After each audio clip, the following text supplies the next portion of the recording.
Cette année se présente mal, car Monsieur le directeur général, ce matin, m'a avisé du 8e suicide dans nos rangs. 8 suicides depuis le 1er janvier. Nous avions déjà malheureusement atteint un triste record l'an dernier. Nous avions atteint ce chiffre au 31 janvier. Nous ne sommes que le 16 janvier et je crains le pire pour les semaines et les mois à venir. Ce protocole, il ira jusqu'au bout, ce protocole. Parce que certains tendent à penser que oui, c'est assujetti à une promesse de signature. Non, c'était assujetti à une promesse de négociation. Et ça tombe bien, une promesse de négociation sur quoi? Sur la réorganisation de la police nationale. Réorganisation de la police nationale que nous souhaitons. Le livre blanc que vous aviez reçu, bien évidemment, au moment de la campagne des élections présidentielles, disait quoi? Il faut qu'on repense notre police nationale, il faut qu'on réorganise notre police nationale. Là-dessus, je dis oui, on va travailler. On aura bien évidemment des points de divergence. Ça va de soi, c'est naturel. Et l'essentiel, je dirais, on ne va pas aller au faire à moitié vide ou à moitié plein. On va aller sur quelque chose qui doit permettre à notre police nationale d'être encore plus opérationnelle et de permettre aux policiers de concilier vie professionnelle et vie familiale. On doit bien évidemment trouver la solution pour résoudre le stock et le flux des heures supplémentaires. Vous connaissez nos orientations en la matière. Bien évidemment, le paiement. Mais le paiement, si je suis très clair, parce que je pense que si vous n'êtes pas encore allé au vœu d'alliance, vous irez. Pour eux, il s'agit d'indexer le montant de l'heure supplémentaire à l'indice du fonctionnaire. Pas chez nous. Nous sommes un syndicat d'ouvriers, eux représentent un syndicat de cadres. C'est là toute la différence. Bien évidemment, il faudra rehausser le montant de l'heure supplémentaire, largement insuffisant. Mais moi, je considère qu'un RULP ou un gardien de la paix stagiaire, l'heure supplémentaire, il l'a subi de la même façon, dont il doit être payé impérativement au même montant. Alors, effectivement, dans cette réforme, dans cette réorganisation de la police nationale, on aura beaucoup de choses à aborder. On l'a dit, le stock des heures supplémentaires, la vacation forte, vous vous en doutez bien. Je crois même, avant que vous soyez arrivé à Beauvau, vous saviez déjà que la vacation forte, c'est le bébé unité GP Police. Et quelque part, certains tendent à dire, c'est le bébé Yves Lefebvre. Et j'assume pleinement cette paternité, comme les 3 autres d'ailleurs, celle de mes enfants.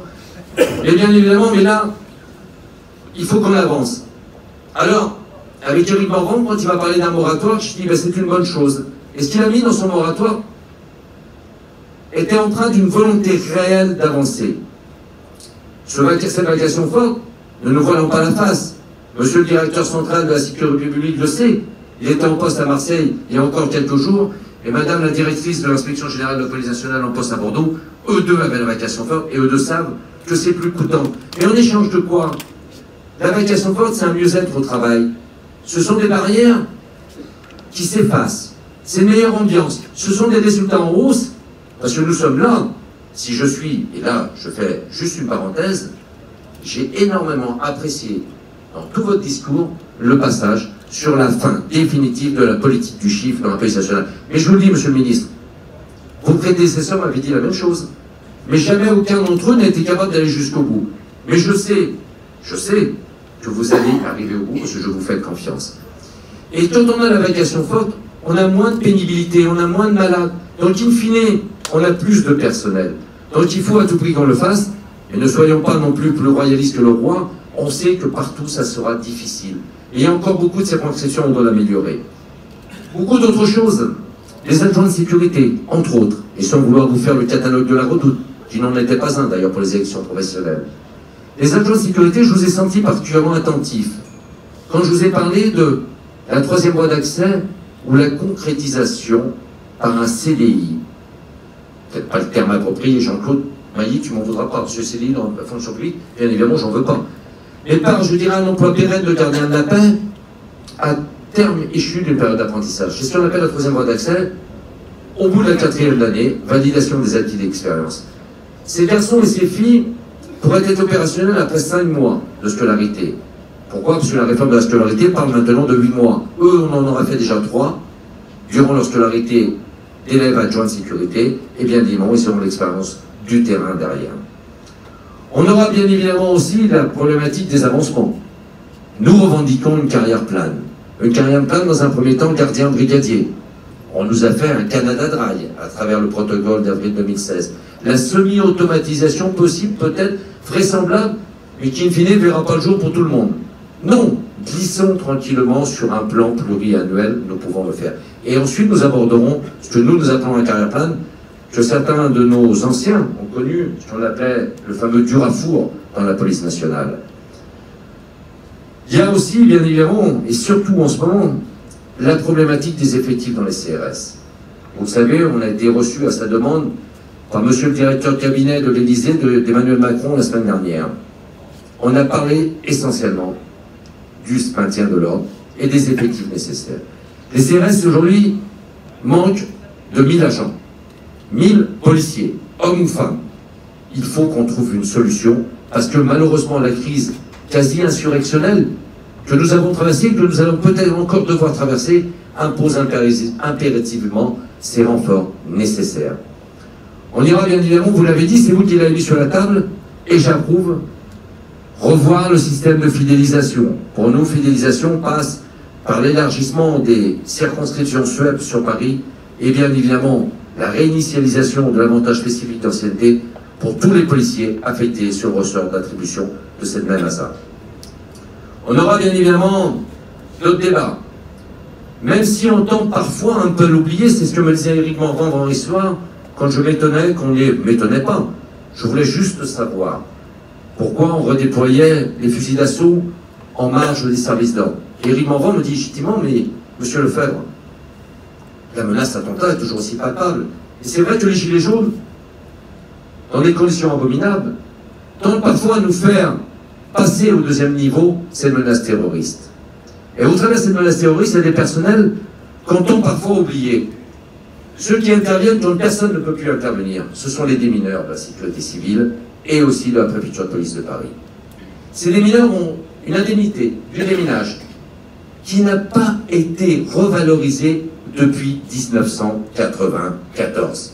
Vous comprendrez aisément, je crois même que l'indice de référence n'existe plus aujourd'hui dans les grilles indiciaires dégradées gardiens de la paix. Donc bien évidemment, c'est un sujet qu'il faudra aborder. Et au demeurant, j'espère, et je sais vous faire confiance en matière, pour qu'un réel dialogue social aussi s'initie au niveau de la Direction Générale de la Sécurité Civile, qui c'est vrai parfois, passez-moi, les fesses entre deux chaises avec parfois des personnels militaires et des personnels civils. On aura bien évidemment un sujet brûlant, celui des maintiens des maîtres nageurs sauveteurs de la police nationale des compagnies républicaines de sécurité. Alors on a les faits, et sans provocation, la gestion ou l'analyse ou la comptabilité parfois un peu technocratique qui tend à dire mais oui on récupérait 297 personnes, vous imaginez monsieur Lefebvre, ça nous fait presque 2 compagnies et demie, voire mieux, presque quasiment 3 dans l'effectif, vu l'état de jachère des effectifs aujourd'hui. Non, ça ne marche pas comme ça. Ça ne marche pas, pourquoi? Parce qu'on les répartit au travers des 60 compagnies républicaines de sécurité et que joue bien évidemment le jeu des congés. Et on gagnerait 2,5 agents par compagnie. C'est une vitrine de la police nationale. Quand je suis arrivé à l'école militaire pour écouter votre discours, j'ai vu que le film qui déroulait faisait état et montrait des maîtres nageurs sauveteurs. Les maîtres nageurs sauveteurs, c'est pas uniquement le sauvetage, c'est la sécurité sur les plages. Ça permet également d'intervenir et c'est aussi la formation continue des CRS à travers les méthodologies de secours aux biens et aux personnes. Alors, l'échéancier de ce protocole, 1er juillet, 1er 19. 1er juin, janvier, pardon, c'est déjà fait. Même si, je tiens encore à le reconfirmer mes collègues, ici présents, bien évidemment, les effets sonnants et trébuchants ne verront jour qu'à partir du mois de mars. 1er juillet 2019, 1er janvier 2020. Alors bien évidemment, on sera des partenaires sociaux, attentifs, réformistes, prêts à réorganiser cette police, mais il ne sera jamais question de nous obliger à signer en bas et de nous, je dirais, passez-moi la métaphore, de nous agiter le chiffon rouge, pas de signature, pas de pognon. Bien évidemment qu'il faudra aller jusqu'au bout. Et bien évidemment qu'on réorganisera, mais je sais, on sait, et c'est un jeu politique, que vous avez eu le courage de tenir. Parce qu'il fallait bien évidemment, je dirais, mettre des pare-feux vis-à-vis des autres ministères. Retrouvez toute notre actualité sur videopolice.com, la chaîne YouTube d'Unité SGP Police.